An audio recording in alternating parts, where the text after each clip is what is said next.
Два института се пред затворање, а за уште 3 се води постапка. Дали и овде ќе се откријат неправилности, но и кои се тие? Засега министерката не открива детали. Јавно ќе се објават откако целиот процес ќе биде завршен. Процесот на затварање на два институти е комплетно завршен.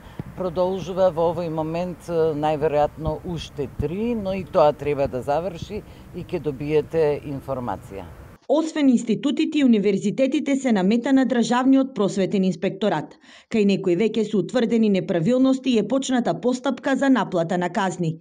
Министерката е децидна дека се проверуваат сите високообразовни институции, без разлика дали се државни или приватни. И да, утврдени се одредени нерегуларности кај некои универзитети, кај дел од нив веќе сосема при крај процесот, односно постапивме со наплата на казни на рецензентски комисии, декани и ректори.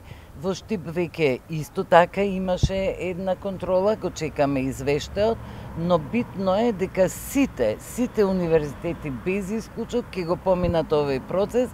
Јаневска денеска во Штип беше во посета на Штипското средно училиште Колен Ехтенин, кој ќе биде едно од 8 регионални центри за средно стручно образование во државата.